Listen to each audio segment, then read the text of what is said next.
Who chunked Dr. Doom out that window? Why does Reed feel so betrayed? And why is Sue crying? Those are just a few of the questions I have after watching this badass new Avengers Doomsday trailer.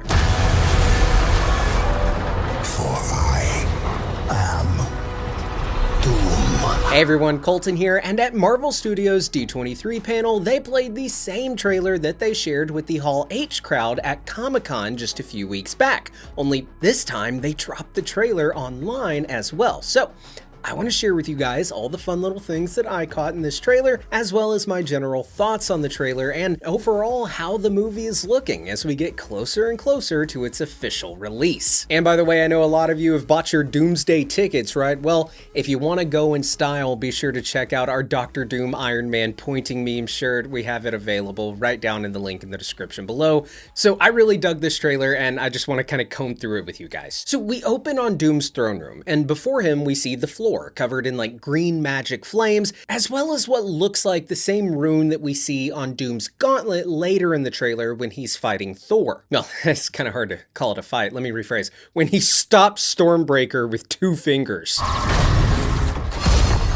Now, this shot of Doom chilling on his throne is just dope. It's beautifully shot, color corrected, and he just looks so Doom, and there's like this menacing feel to it, yet this simultaneous like sense of tragedy lurking. I love it. So we then hear Sue begin to narrate the trailer, but it's actually a scene where she is talking to all the other heroes following Doom's betrayal. You see, at first, the Fantastic Four, the Avengers, and maybe even the X-Men briefly, they are going to think that Doom is on their side. At D23, we even got confirmation that Doom will indeed have 2 different masks in this movie. He's got his Victor Von Nice Guy mask, and he's got his Angry Eyes mask. Prepare to meet Mr. Angry Eyes. Now, in all seriousness, if you look at this costume and mask, it looks more like the one that we saw featured in the post-credit scene of Fantastic Four First Steps, which is a scene pulled directly from Doomsday. And then when you look at this costume, this one has like actual armor, and again, that angry mask. And I think that this costume is clearly like Doom's war attire, while the other mask and cloak are like a more casual, quite literally friendly face attire. While his armored out chainmail, his war mask, that is what he wears into battle. And a little later in the trailer, we see Doom do this epic wardrobe change after someone launches him out of this window. I'll tell you who in a second. And when we see him transform into his war attire, that's a nice visual way of showing us, oh, okay, I'm done playing Mr. Nice Guy. It's wartime now. So you'll also notice that when we cut to Sue, she is crying, and I think that is because Doom has taken Franklin for his power cosmic, which we learned is the power that Franklin shares with Galactus, and this is a reality warping power, right? One that Doom will likely need to enact his plan to save the multiverse. Now, this whole scene where Sue is like talking to the other heroes, I think this is taking place in the Fantastic Four's apartment. We see Magneto sitting there, no helmet, in a sling, and he has this cut on his head, likely after doing battle with the Sentinels and maybe even getting a few licks in on Doom. We also have Channing Tatum as Gambit, and I don't know, man, I think he looks dope in this shot. He looks very serious. So like if anyone was worried, and I have heard these concerns, if anyone was like worried that his version of the character was too jokey and wouldn't work in this movie, like referring to his Deadpool and Wolverine appearance, I think this shot alone in this Doomsday trailer, it shows that Tatum is bringing something different this time. And we have to remember, you know, Channing Tatum, he's a very talented actor. And I think some people maybe kind of forget that because, you know, you think 21 Jump Street, or you think the stripper movie, the Magic Mike movies. He's actually a really talented actor, and I think he's going to do a great job as Gambit. So next we get a shot of Steve. And I will say this, I initially thought from the leaked version of the trailer that this was like some trailer trickery going on, and that this shot was actually Steve from earlier in the film when he's being recruited at his home by the Fantastic Four and Doom to travel with them to Universe 616, his home universe, the MCU, to help them convince the Avengers and whoever of what needs to be done to save reality. But you can see in this shot of this, you know, full HD, like official version of the trailer, he has like this like dirt on his face. and that is from his battle with the Sentinels that we see go down in this leaked footage that we can now, without a shadow of a doubt, confirm is 100% real. And guys, before we continue, I did want to take a second to thank the sponsor of today's video, Free Cash. Okay, so I know what you're thinking, right? Free cash. There's got to be a catch. And honestly, that's exactly what I thought. But the business model is actually pretty simple. Brands already spend huge amounts trying to get you to play their games, download their apps, or try their products. Usually they pay for an ad that you immediately skip. But Free Cash, they're basically flipping that. Instead of the brand paying to interrupt you, you can get rewarded for actually trying the game or app. And no, this isn't replacing your job or making you rich overnight. Think of it more like getting a little something back for stuff you're already doing. You can also earn through surveys and, where available, cash back. Just make sure app tracking is enabled so your progress actually gets recorded. The minimum cash out is $25, and my link gives you a $10 bonus after you complete your first offer. So if you're already gaming or trying apps anyway,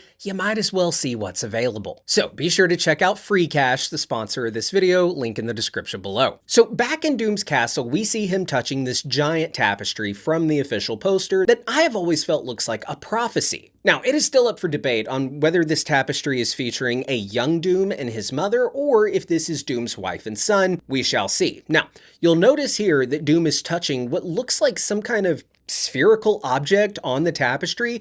I would love to hear your thoughts and theories on what this could be, because I honestly have no idea. I haven't had much time to think about it, so maybe I'll come up with something, but I'm guessing that it has something to do with his mission, right? Of fulfilling the prophecy and saving the multiverse. Maybe that, oh, I just thought of something. Maybe it's Battle World. Maybe that little sphere represents Battle World. I don't know. We'll just have to see, but let me know your thoughts and theories on it in the comments below. Now, you'll also notice that Doom is holding his hand against his chest or like his stomach, and I think this is like him doing maybe a sign of respect, or like maybe he's in pain, not physical pain, but like in an emotional pain as he looks at this thing. We also have this beautiful shot of his eyes peering through the mask, and oh my God, RDJ, he is doing so much acting with just those eyes, man. You can see the pain and the torment in those eyes. Really well done. We then cut back to the apartment as Sue is continuing to say how she knew Victor. He was kind, he was caring, smartest dude in every room he entered. She says that she knew he was lost, like when everything was taken from him, likely referring to him losing his wife and child, but that she did not know he was broken. We then get a shot of Thor looking angry, but also like sad and defeated. And that's kind of the look on everyone's face in this shot, honestly. Now, as Sue says she did not know he was broken, we get this epic shot of Doom like standing on a ledge of, maybe this is like his castle or something. It feels very Vader. And if you look closely, he is being flanked by his followers in these black cloaks here and here. Now, these could be characters like Doctor Strange and other heroes who are rumored to be masked villains alongside Doom in this movie, as we discussed a little earlier in the week in this video. Now, you'll notice on Doom's, I don't know what they're called, the clasps, are they like clasps for his cape? I don't know, these metal plates on his armor. We can see really clearly that yes, this is the same as Captain Marvel's logo, which we also saw featured here at Comic-Con on the Doomsday display that Marvel actually got fined for putting up. Anyway, in the center of it, the reason I'm even bringing this up, because we've already talked about that before, right? That looks like Captain Marvel's logo, and as we've seen in like promotional shots and stuff of Doom. But now in the trailer, we can see what looks like a red jewel or something at the center. So with Captain Marvel seemingly being absent from this movie, I mean, Brie Larson has not been confirmed as part of the cast, but you know, there's a lot of characters in this movie that have not been confirmed as part of the cast. I am curious though, if she's like just out there trying to solve this space crisis thing by herself, or if Doom has gotten to her off screen and perhaps stolen her power, and like she was like one of his early moves to like remove from the board as someone he viewed as like an actual serious threat to his plan. And this metal piece, it could be like a trophy, kind of, sort of like in The Mandalorian when they have the Mudhorn from the Mandalorian, where after they he and Grogu defeat the Mudhorn, they put that symbol on that armor. So that could be what we're seeing with Doom, is that he has taken the power of Captain Marvel, he's defeated Captain Marvel, whatever, and now he wears that as like, all right, that's beat her. The other one, or I think I'm backwards, the other one, people thought it was Mjolnir, but after closer looking, maybe it's not. It kind of looks like Mjolnir if there were handles on both ends or something.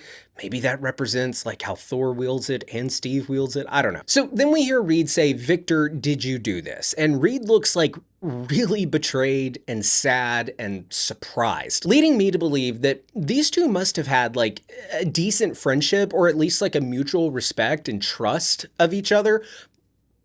Also, it's giving a little bit of like Reed was in denial maybe and knew that he should not have trusted this guy. And maybe he's having like this feeling of regret of like, oh my God, I should have trusted that really deep negative feeling deep down that was telling me not to trust you. And I think that's what we're kind of seeing in that range of emotion that Pedro Pascal is brilliantly taking Reed through, where he's like, Victor, did you do this? There he seems like he's betrayed and sad, but then it goes to a little later. Victor, answer me. Did you do this? Oh my God.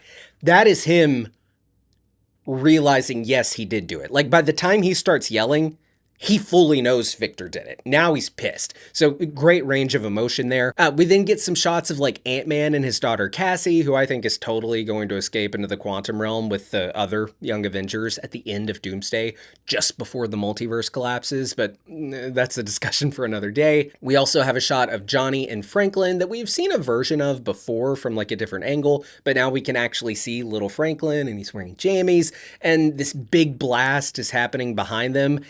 That does have me curious because, like, what is that? What is this big wall of fire? Is Johnny about to use his powers to, like, absorb it? And maybe he's, like, sacrificing himself to save Franklin? Is this a shot from, like, the final moments of the film as an incursion is happening and he's just holding his nephew in those final moments of life? I'm not sure. I'd love to hear what you think down in the comments below. So as we get that shot of Johnny and Franklin, Doom has started to narrate and he says that you have all lived stolen lives. And it shows that shot of Johnny and Franklin. It shows Xavier, Magneto, Steve and his boy, Thor and his adopted daughter Love, Loki, Shuri, and Cyclops. Now, all of these characters are in fact living stolen lives. Franklin was supposed to get taken by Galactus and or Earth 828 was supposed to be destroyed and then Galactus would just take Franklin anyway. Neither of those two things happened. Franklin getting to grow up with his family as a normal little boy on Earth 828, that was not supposed to happen.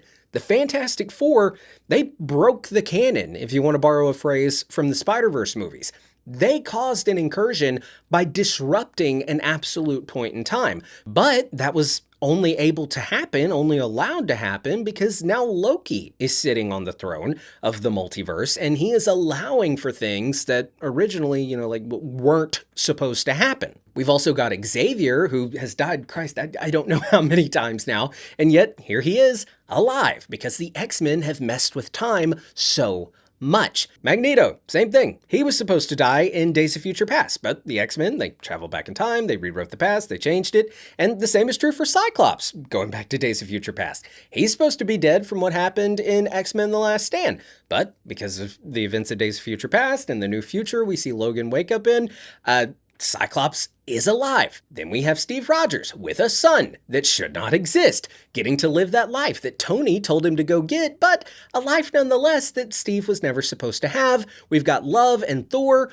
Love is supposed to be dead, but her father, Gore, used his wish at eternity to resurrect her. Loki, he is supposed to be dead, or at least supposed to be maintaining the sacred timeline the way that He Who Remains was, but he isn't doing that, and he's allowing for all of this shit to happen. And as for Shuri, my guess is that she was never supposed to have become the Black Panther, and perhaps we could even learn that the Avengers tampering with time to undo Thanos' snap, maybe we'll learn that that caused like a chain of action, a chain of events that ultimately led to T'Challa dying instead of Shuri. Like maybe it was supposed to be Shuri that got sick, but then that didn't happen. So she is now living a stolen life. Like literally, like she unknowingly stole that life from her brother. So that'll be hard for her to swallow, especially if Doom tells her that.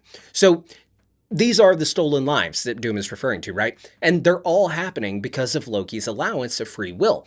And that free will is what is causing incursions. Incursions that Doom, according to the leaks, was trying to stop, and his work in the lab and with, his magic and whatnot resulted in the death of his family and the scarring of his face. And now here Doom is on a mission to correct the record. He's not looking to restore things back to how He Who Remains ran them, but actually he is wanting to do something more in line with what Cassandra Nova wanted to do, which I think is having only the void. I think that's where Doom plans to create his utopia known as Battleworld. He's going to create that as essentially a kingdom within the void at the end of time. So then we get this epic shot of Doom doing a superhero landing, or maybe a supervillain landing. And when the leaked version of the trailer came out, it looked to me like Doom was just doing like this big jump.